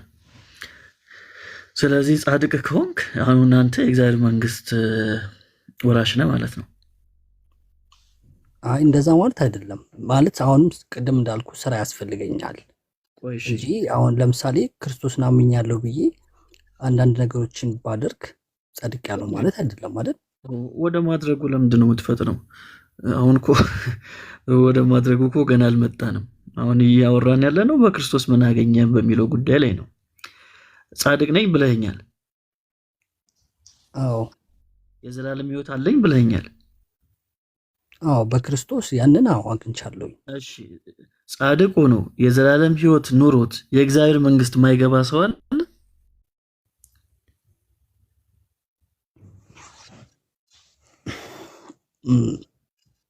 እኮ እንደ እምነታቸው ነው የሚወሰነው። ለምሳሌ አሁን የሆነ ቦታ ላይ ምንድን ነው የሚለው አጠጡ የሚል አለ አይደለ? ከዛ በኋላ የሚጠጣ የእግዚአብሔር መንግስት አይወርስም ምናምን ምናምን ይላል። እንደዛ ያለው እኮ አምነህ ከጠጣህ የእግዚአብሔር መንግስት መውረስ አትችልም ማለት ነው። ቆይ አሁን አንተ እሺ፣ እሱ እንደዛ አይልም። ግን አሁን አንተ በዚህ አሁን ባለህበት አሁን ከኔ ጋር በምታወራበት በዚህ ደቂቃ ጻድቅ እንደሆንክ ታምናለህ? አይ አላምንም። እንዴ እሺ፣ ታዲያ ቅድም ጻድቅ ያለው ያልከው በመቼ ጊዜ ነው? ኦር ጻድቅ ያለው ያልኩ ክርስቶስ ከአዳም የዘር ሐረግ በዛው የአንድነት አድኖኛል። ከዛ በኋላ ደግሞ ለእኔ ሞቶ የዘላለም ሕይወት ሰጥቶኛል። ግን እኔ የምጠብቃቸው ሕጋቶች አሉ። እሺ፣ ስለዚህ አዲስ ሞመንት አንተ አልጸደክም ማለት ነው።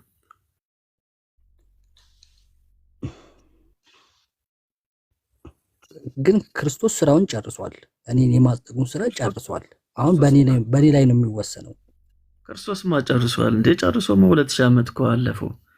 አሁን እየጠየቅን ያለ ነው አንተን ነው። አንተ አሁን በዚች ደቂቃ፣ በዚች ሰከንድ፣ በዚች ማይክሮ ሰከንድ ጸድቀሃል ወይንስ አልጸደቅ? ጻድቅ ያለው ጻድቅ ነህ። አዎ። እሺ፣ ስለዚህ በዚህ ደቂቃ በትሞት የእግዚአብሔር መንግስትን ትወርሳለህ። መጽሐፍ ቅዱስ እንደዛ ነው የሚለው። አንተ ትወርሳለህ ወይ? አዎ።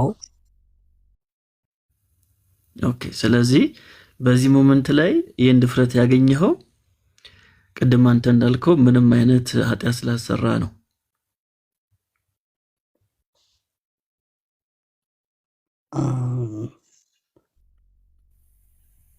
አይደለም፣ ኃጢአት ልሰራ እችላለሁ፣ ግን ያው በንስሐ መመለስ ስለምችል።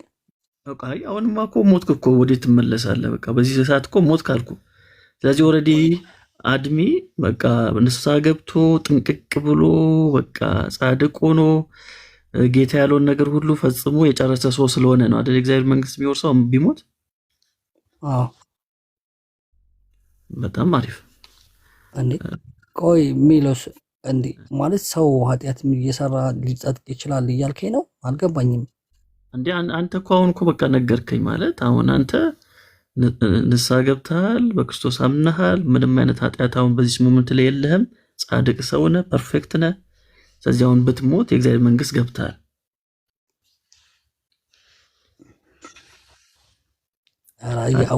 አወዛገብከኝ። አይ አንተ እኮ ያልከኝን ነው ያልኩህ።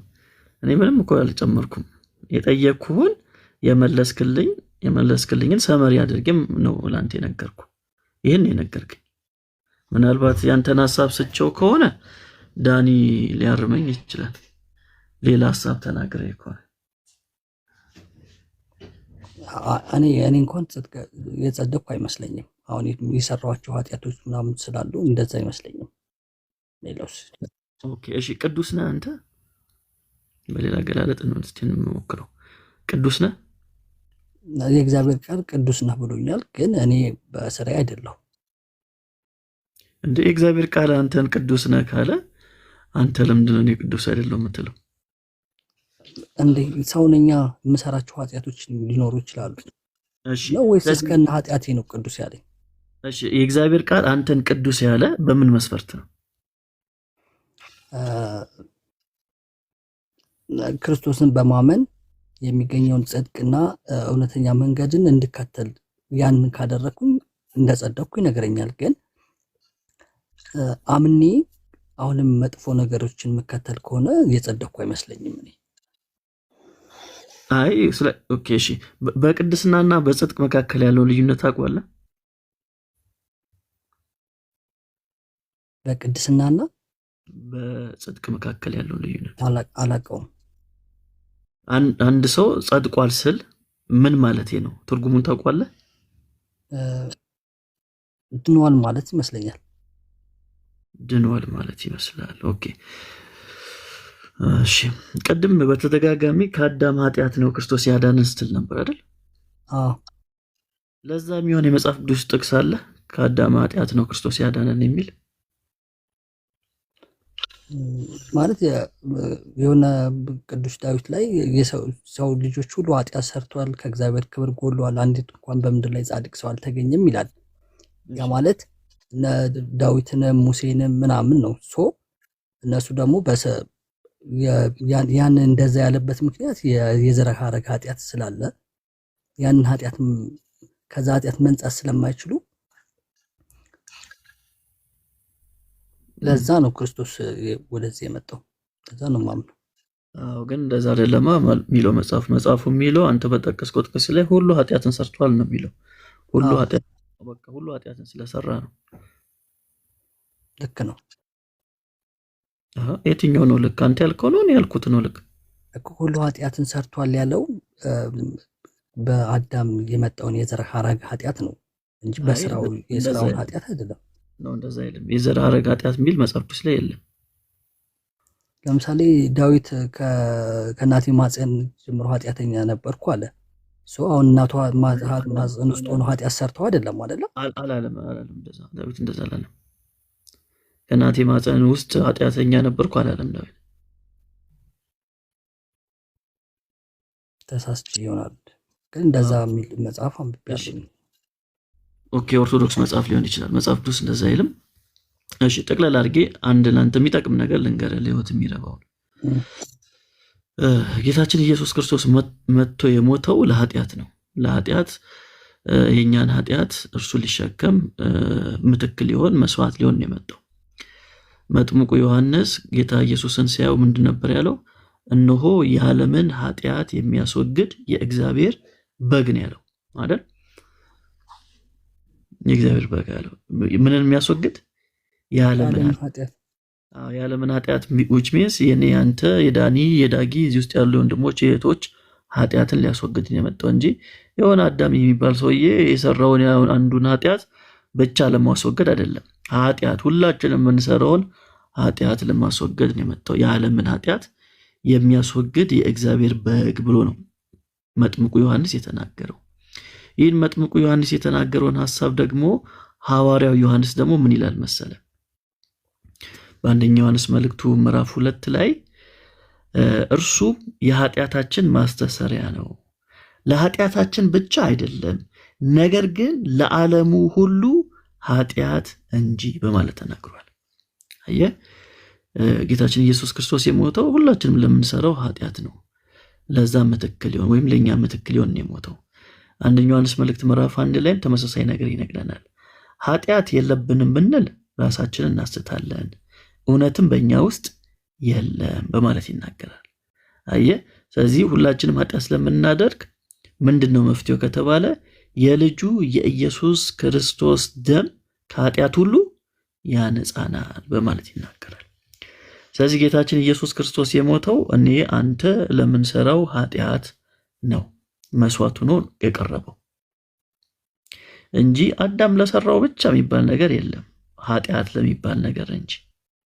መጽሐፍ ቅዱስ የሚነግረን እውነት ይሄ ነው። ስለዚህ ጌታችን ኢየሱስ ክርስቶስ መስቀል ላይ ስለተሰቀለ የኛን ኃጢአት ምን አድርጓል? ተሸክሟል አይደል? ተሸክሟል የሚል የመጽሐፍ ቅዱስ ጥቅስ ታውቃለህ? ከዚህ በፊት አንብበህ ታውቃለህ እኮ ሚሉስ ያውን ያልገባኝ ነገር ማለት ነው። ክርስቶስ የዓለምን ኃጢአት ሊያስወግድ መጣ ሲል ኦልሬዲ አሁን ኃጢአት በዓለም ተወግዷል ማለት ነው። የመጀመሪያው ጥያቄ ኃጢአት አስወግዷል ካለን ምድር ላይ አሁን ኃጢአት የለም ማለት ነው። ሁለተኛ ደግሞ ኃጢአተኞች እያለን እንኳን መጽደቅ እንችላለን ማለት ነው። አሁን ሁለቱ ኮንፊውዝ ስላደረጉኝ ነው። ጥሩ እሺ፣ ላስረዳ። ኃጢአት ተወግዷል ማለት ምን ማለት ነው? አሁን ላይ የሚሰራ ኃጢአት የለም ወይ ነው አይደል? የመጀመሪያ ጥያቄ። አዎ አስወግዷል ካለ አሁን ላይ ኃጢአት የለም ማለት ነው ወይ በምድር ላይ? አይ እንደዛ ካልሆነ ደግሞ ሰው ኃጢአት እየሰራ መዳን ይችላል ወይ? እሺ ተራ በተራ እነግርሃለሁ። ጌታችን ኢየሱስ ክርስቶስ ኃጢአትን አስወግዷል ሲባል ምን ማለት ነው ከተባለ በሁለት መንገድ ልመልስልህ። አንደኛው የኃጢአትን ኃይል አሸንፏል ነው። ሁለተኛው ኃጢአት ለሚያመጣው ሞት ወይም ደግሞ አንድ ሰው ኃጢአት ቢያደርግ ለዛ ኃጢአት ጌታችን ኢየሱስ ክርስቶስ ምን አድርጓል? ዋጋ ከፍሏል። ለሰውየው ዋጋ ከፍሏል። ስለዚህ ሰዎች ጌታ ኢየሱስ ክርስቶስን በማመን ከዛ ኃጢአታቸው የሚነጹበትን መንገድ ከፍቷል ማለት ነው። የኃጢአት መስዋዕት ሆኗል ስንል እኔና አንተ አሁን ኃጢአት ስንሰራ ለዛ ኃጢአት ምንነጻበትን መንገድ ጌታ ኢየሱስ ክርስቶስ መስቀል ላይ ስለኛ መስዋዕት ሆኖ የእግዚአብሔር በግ ሆኖ የምንድንበትን መንገድ አዘጋጅቷል። ስለዚህ ኃጢአት ተወግዷል ስንል ለዛ ነው። ኃጢአት አሁን አቅም የለውም፣ ብርታት የለውም። በኢየሱስ ክርስቶስ ለሚያምኑ ሰዎች በኃጢአት ላይ ድል የሚነሱበትን አቅም አግኝተዋል። ለምን? ከመስቀሉ ስራ የተነሳ ማለት ነው። እሱን እያልን ነው። ኃጢአት አይሰሩ ነው። በክርስቶስ ያመኑ ሰዎች ኃጢአት አይሰሩ ኃጢአት አይሰሩም ሳይሆን ከኃጢአታቸው ይነጻሉ። በጌታ በኢየሱስ ክርስቶስ ሲያምኑ ደግሞ ምን ያደርጋቸዋል? ያነጻቸዋል። ከዛስ ድጋሚ በዛ ኃጢአት እንዳይወጥቁ ደግሞ ምን ይሰጣቸዋል? አቅም ይሰጣቸዋል፣ ብርታት ይሰጣቸዋል። ይሄ ለሁሉም ክርስቶስ ላመኑ ነው የሚሆነው። አቅምና ብርታት የሚሰጣቸው ለሁሉ ለሚያምን ሁሉ የተሰጠ በረከት ነው። ስለዚህ ክርስቶስን ያመነ ሰው በጭራሽ ኃጢአት አይሰራም ነው። ኃጢአት አይሰራም እያልኩ አይደለም። በኃጢአት ላይ ድል የሚነሳበትን አቅም ተሰጥቶታል። ኦኬ፣ ግን ይሰራሉ ነው። ሊሳሳቱ ይችላሉ፣ ሊወጥቁ ይችላሉ። በመጽሐፍ ከዛስ ድል የሚነሱት እንዴት ነው? በደሙ ነው ድል የሚነሱት። በደሙ ድል ይነሱታል። ልክ ንስሐ እንደማለት ነው አይደል? በሌላ አገላለጥ ምን ብዬ ልንገርህ? ለምሳሌ 1 ሲደመር 1 ስንት ነው? 2። እሺ፣ ሁል ጊዜ 2 ብለህ ትመልስ ነበር? ለምሳሌ ኬጂ በነበርክበት ጊዜ 2 ብለህ ትመልስ ነበር? አይ ስለማላውቀው ላልመልስ ይችል ይሆናል። ስለማታውቀው ብቻ ሳይሆን ያኔ ብትማረውም እውቀቱ ላይኖር ይችላል። ቶሎ ልትመልስ ይችላል አይደል? አሁን ለምንድን ነው ቶሎ የመለስክልኝ? ስለተማርኩኝ። ስለተማርክ ስላደግክ ነው አይደል? አይምሮ ስላደገ ነው። ልክ እንደዛ ነው። በጌታ በኢየሱስ ክርስቶስ ስታምን እድገት የሚባል ነገር አለ። እያደግ ትመጣለህ ማለት ነው። በመንፈሳዊ ብስለት ታድጋለህ። በፊት ትሰራቸው የነበረው ኃጢአት እየተውክ ትመጣለህ ማለት ነው። አቅም እያገኘ ትመጣለህ። አንድ የመጽሐፍ ቅዱስ ጥቅስ ልንገርህ። ይህን በጣም ሀሳቤን የሚያጠነክርልኝ ለአንተም የሚጠቅመን ነገር ልንገርህ። ምን ይላል መሰለህ? አንደኛ ዮሐንስ መልእክት ምዕራፍ 3 ቁጥር 9 አንደኛ ዮሐንስ መልእክት ምዕራፍ 3 ቁጥር 9 ላይ እንደዚህ ይላል፣ ስለዚህ የዲያብሎስን ስራ እንዲያፈርስ የእግዚአብሔር ልጅ ተገለጠ። ከእግዚአብሔር የተወለደ ሁሉ ኃጢአትን አያደርግም፣ ዘሩ በእርሱ ይኖራልና ከእግዚአብሔርም ተወልዷልና ኃጢአት ሊያደርግ አይችልም ይላል። አሁን እዚህ ጋር የዲያብሎስ ስራ እንዲያፈርስ የእግዚአብሔር ልጅ ተገለጠ ምን ማለት ነው ካልከኝ፣ የዲያብሎስ ስራ ምንድነው? ኃጢአት ነው። እሱን ለማፍረስ ነው ጌታ ኢየሱስ ክርስቶስ የተገለጠው። ስለዚህ ከእግዚአብሔር የተወለደው ሁሉ ኃጢአትን አያደርግም ይላል። ለምን ከተባለ ዘሩ በእርሱ ይኖራልና ከእግዚአብሔርም ተወልዷልና ኃጢአትን ሊያደርግ አይችልም። ምን ማለት ነው? በኃጢአት ጸንቶ መቆየት አይችልም ያ ሰው። ተረዳኝ? ግን ይሄ ምንድነው? እድገት ነው። የሚያድገው ግን ማን ነው? በኢየሱስ ክርስቶስ አምኖ ዳግም የተወለደ ልጅ ነው። አሁን አንተ ጌታ ኢየሱስ ክርስቶስን አምነህ ብትቀበል ትወለዳለህ ከእግዚአብሔር። ስትወለድ መንፈሳዊ ዓለም ላይ ገና የ0 ዓመት ህፃን ልጅ ነህ። ማደግ ይጠበቅብሃል። ስለዚህ እያደግ ስትመጣ በፊት ይከብዱ የነበሩ ኃጢአቶችን ምን እያደረግ ትመጣለህ? እየተውክ እያሸነፍክ ከደሙ ጋር ህብረት ባደረክ ቁጥር ከእግዚአብሔር ጋር ህብረት ባደረክ ቁጥር አቅም ጉልበት እየሰጠ ጸጋው ያሳድጋል ማለት ነው። ይሄ ነው እንግዲህ በጌታ በኢየሱስ ክርስቶስ ያመኑቱ የሚያገኙት መንፈሳዊ በረከታችን። ግን ከዚህ የሚቀድመው ምንድነው? ጌታ ኢየሱስ ክርስቶስን አምኖ ጻድቅ መሆን ግን ይቀድማል።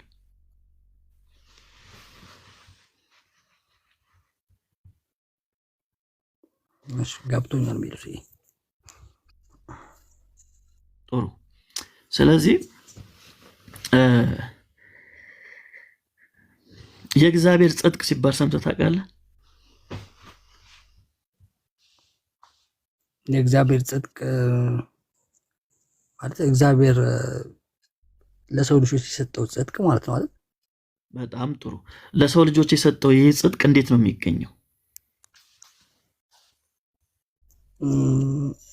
እኔም ለምሳሌ የሆነ ቦታ ላይ እኔን ማወቅ እቺ የዘላለም ሕይወት ነች ብሏል ክርስቶስ እና ያው ልጁን ማመን እና በልጁ ወልድ ያለው ሕይወት አለው ስለሚል የክርስቶስን እንትን ማለት ይመስለኛል። ኢየሱስን ማመን። እሺ ሐዋርያው ጳውሎስ በሮሜ መልእክቱ ምዕራፍ 3 ቁጥር 22 ላይ ምን ይላል መሰለ? ለሚያምኑ ሁሉ የሆነ ጽድቅ ነው ይለናል። ምን አይነቱ ጽድቅ? በኢየሱስ ክርስቶስ በማመን የሚገኘው የእግዚአብሔር ጽድቅ ነው ይለናል። ስለዚህ በእምነት በኩል ነው የኔ እግዚአብሔርን ጽድቅ የምታገኘው። አንተ ካመንክ ይህን ጽድቅ ታገኛለህ ማለት ነው። እሺ ኔትወርክ ይሆናል ያስወጣው። ከቻልክ ድጋሚ ግባ። በእምነት በኩል የሚገኝ ነው ይህ ጽድቅ።